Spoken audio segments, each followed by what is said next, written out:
Hi everyone! Naabot na dyan ang akong pinahimo mga langga.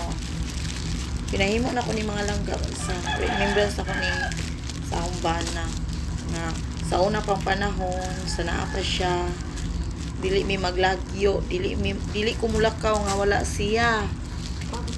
Dili ko mulakaw nga wala siya, dili po siya mulakaw nga wala ko, pero nalangyoy nabuhat niya nga sayop kay lagi naluag.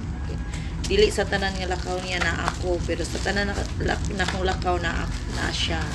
So mo to na ay one time nga nakabuhat siya sayop nga pinakabati pa jud, pinakabawal bid sa among kinabuhi, pinakabawal. So dili jud ako ganahan. So mao to hinungdan sa siguro mao to inato niya nagabati-bati sa dang among pag tinagdanay tungod sa iyang sayop nga nabuhat nga dili na ko madawat.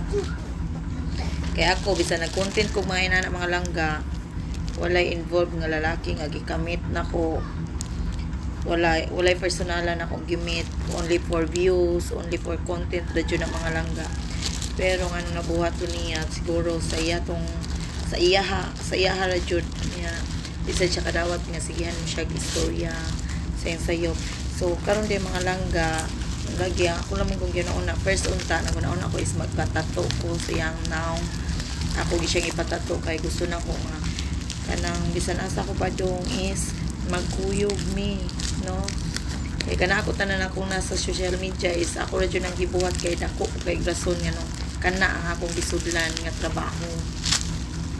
So wala mo ko no choice ko nga magkuyog na mi permi kay lagi wala naman jud siya, iya naman jud ming gibiyaan.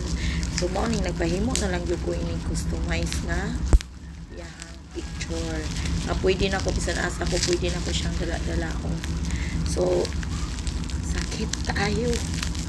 sakit kay siya una-unaon mga langga nga karon picture na lang niya akong dala-dalaon. Love man ako siya, wala po ko niya anang kaibaw mo mga langga is ga-effort na ko maayo sa akong content basta dako kayo rason. So mao day ni mga langga ang akong gipahimo nga hindi para ako siya makuyog-kuyog permi kung asa ko kay dili na ko kaya nga kanang kuan nga ako rin siya ibaliwala. Siyempre amahan siya sa akong mga anak, ako siyang bahala. So nindot din ni siya kay ikan jud ni siya pinahimo jud ni nako, ako jud ning gi-effort jud ko